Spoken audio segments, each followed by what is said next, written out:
പ്രിയരെ, ഇത് പുലർകാല വിചിന്തനം. ഇന്നത്തെ പുലർകാല വിചിന്തനത്തിൽ നമ്മൾ ധ്യാനിക്കുന്നത് കുടുംബത്തെ സംരക്ഷിക്കുവാൻ ജീവിതത്തിൽ നിയോഗം കൊണ്ടിരിക്കുന്നവർ തങ്ങളുടെ ഉത്തരവാദിത്തം എങ്ങനെയാണ് നിർവഹിക്കേണ്ടതെന്ന് തിരുവചനം നമ്മളെ പഠിപ്പിക്കുന്നുണ്ട്. എസെക്കിയേൽ പ്രവാചകന്റെ പുസ്തകം 22-ാമത്തെ അധ്യായം 30-ാമത്തെ തിരുവചനത്തിലാണ് അത് പറയുന്നത്.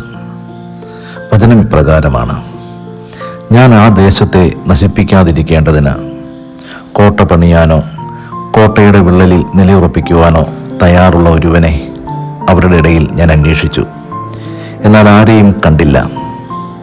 അതുകൊണ്ട് ഞാൻ അവരുടെ മേൽ എൻ്റെ രോഷം ചൊരിഞ്ഞു, എൻ്റെ ക്രോധാഗ്നിയിൽ ഞാൻ അവരെ സംഹരിച്ചു. അവരുടെ പ്രവൃത്തിക്കുള്ള ശിക്ഷ ഞാൻ അവരുടെ തലയിൽ തന്നെ വരുത്തി. ദൈവമായ കർത്താവ് അരുൾ ചെയ്യുന്നു. പ്രിയപ്പെട്ടവരെ, എന്താണ് ഈ തിരുവചനത്തിൻ്റെ അർത്ഥമെന്ന് ശരിയായ വിധത്തിൽ ഗ്രഹിക്കുവാൻ ഒരു വ്യക്തിക്ക് സാധിക്കുകയാണെങ്കിൽ ആ വ്യക്തി തൻ്റെ ജീവിതത്തിൻ്റെ ഉത്തരവാദിത്തത്തെ ഒരിക്കൽ പോലും പരിഭവവും പരാതിയുമില്ലാതെ നിർവഹിക്കുന്നതിൽ മുന്നിട്ട് നിൽക്കും. എന്താണ് കോട്ടവാതിൽ സംരക്ഷിക്കുക എന്ന് പറഞ്ഞാൽ? ശത്രു തൻ്റെ പടയാളികളുമായി കോട്ടയെ ആക്രമിക്കുവാൻ വേണ്ടി വരുമ്പോൾ കോട്ടവാതിൽ നിലയുറപ്പിക്കുന്ന സൈനികർ കോട്ടയുടെ വാതിൽ തള്ളിപ്പിടിച്ചുകൊണ്ടിരിക്കും. ശത്രു പുറത്തു നിന്ന് വലിയ മരക്കഷ്ണങ്ങൾ കൊണ്ട് കോട്ടയുടെ വാതിലിരിക്കും. ചിലപ്പോൾ ഈ കോട്ടയുടെ കല്ലുകൾ ഇളകിപ്പോവും. കല്ലിളകി തെറിക്കുമ്പോൾ ഒരു പടയാളി എന്ത് ചെയ്യും? ആ തെറിച്ചുപോയ കല്ലിൻ കഷ്ണത്തിൻ്റെ ഇടയിലേക്ക് മറ്റൊരു കല്ലിൻ്റെ രൂപമായിട്ട് അവൻ അവിടേക്കും കയറിയിരിക്കും. അടുത്ത ഇടി വരുന്നത് ഈ പടയാളിയുടെ നെഞ്ചിനായിരിക്കും. അവൻ തെറിച്ചു പോകും, അവൻ മരിച്ചു വീഴും.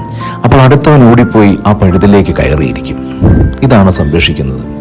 കർത്താവ് പറയുന്നു, ഞാൻ വന്നപ്പോൾ കോട്ടവാതിൽ സംരക്ഷിക്കുവാനോ കോട്ടയുടെ പഴുതടയ്ക്കുവാനോ ആരെയും കണ്ടില്ല. അതുകൊണ്ട് ഞാൻ എൻ്റെ ക്രോധം അവരുടെ മേൽ ചൊരിയും. അപ്പോൾ ദൈവമായ കർത്താവ് നിന്റെ കരങ്ങളിലേക്ക് ഏൽപ്പിച്ചു വെച്ചിരിക്കുന്ന ഏറ്റവും സമുന്നതമായ അനുഗ്രഹം ഏതാണെന്ന് ചോദിച്ചാൽ അത് നിന്റെ കുടുംബമാണെന്ന് ഞാൻ പലപ്പോഴും പറഞ്ഞിട്ടുണ്ട്. അതെ, ഒരു മനുഷ്യന് ഭൂമിയിൽ ലഭിച്ചിരിക്കുന്ന ഏറ്റവും വലിയ അനുഗ്രഹം അവൻ്റെ കുടുംബമാണ്.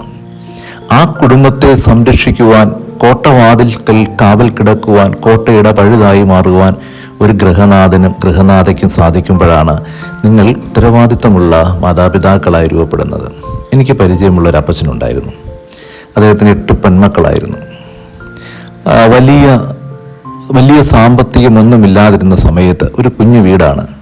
അദ്ദേഹം ഭാര്യയെയും മക്കളെയും അകത്ത് ഉറങ്ങുന്ന സമയത്ത് അദ്ദേഹം കിടക്കുന്ന എങ്ങനെയാണെന്നറിയുമോ?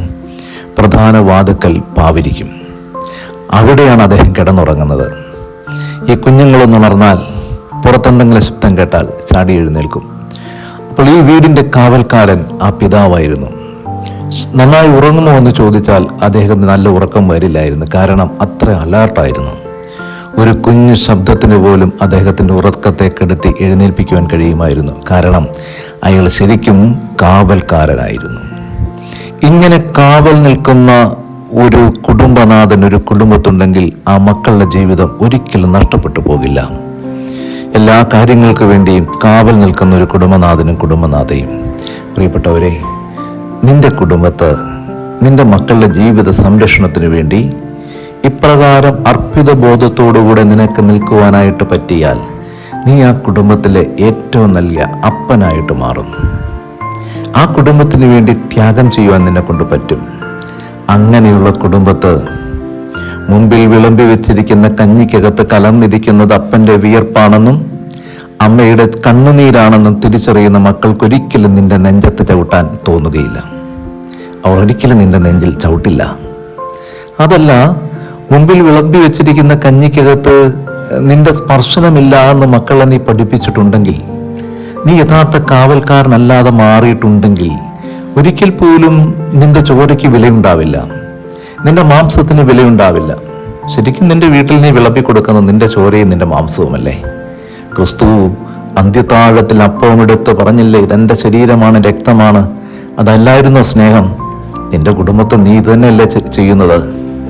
നിന്റെ ചോരയും നീരുമല്ലേ നിന്റെ കുടുംബത്തെ അപ്പമാക്കി മാറ്റുന്നത്? നിന്റെ ഏറ്റവും വലിയ സ്നേഹം അതല്ലേ നിന്റെ മക്കൾക്ക് നീ കൊടുക്കുന്ന അപ്പം?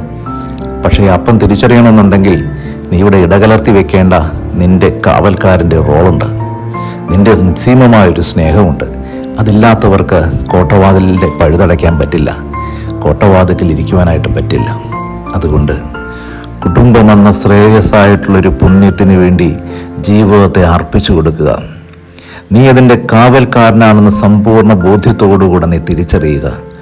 ഒരിക്കലും നിൻ്റെ കുടുംബത്ത് ഒരു ചെന്നായും കയറി വരാത്ത വിധം നീ അതിൻ്റെ പഴുതടച്ച് നിൽക്കുക. നീ ആ കോട്ടവാതിൽ തള്ളിപ്പിടിച്ചുകൊണ്ട് നിൽക്കുക. നിൻ്റെ കുടുംബം സംരക്ഷിക്കപ്പെടും. എങ്ങനെ? നിന്റെ ദൈവമായ കർത്താവ് അത് കാണും. അവൻ നിന്നെ സന്ദർശിക്കുമ്പോൾ കോട്ടവാതിക്കൽ ഉണർന്നു നിൽക്കുന്ന കാവൽക്കാരനായി അവൻ നിന്നെ കാണും. അപ്പോൾ ദൈവമോട് അനുഗ്രഹത്തിൻ്റെ കൃപയായി നിന്നിലേക്ക് എഴുന്നള്ളി വരികയും ചെയ്യും. നമുക്കൊന്ന് കണ്ണടച്ച് പ്രാർത്ഥിക്കാം. കർത്താവേ, ഈ പ്രഭാതത്തിൽ എൻ്റെ കുടുംബത്തെ അവിടുത്തെ കരങ്ങളിലേക്ക് നൽകുന്നു. എനിക്ക് കോട്ടയുടെ പഴുതടയ്ക്കുവാനും കോട്ടവാതിക്കൽ കാവൽ നിൽക്കുവാനും എന്നെ സഹായിക്കണമേ. അങ്ങയുടെ ആത്മാവിൻ്റെ ചൈതന്യം എൻ്റെ കുടുംബത്തെ സംരക്ഷിക്കണമേ. എൻ്റെ കുഞ്ഞുങ്ങളെയും കുടുംബത്തെയും എല്ലാം അവിടുന്ന് കാത്ത് പരിപാലിക്കണമേ. ആമേൻ.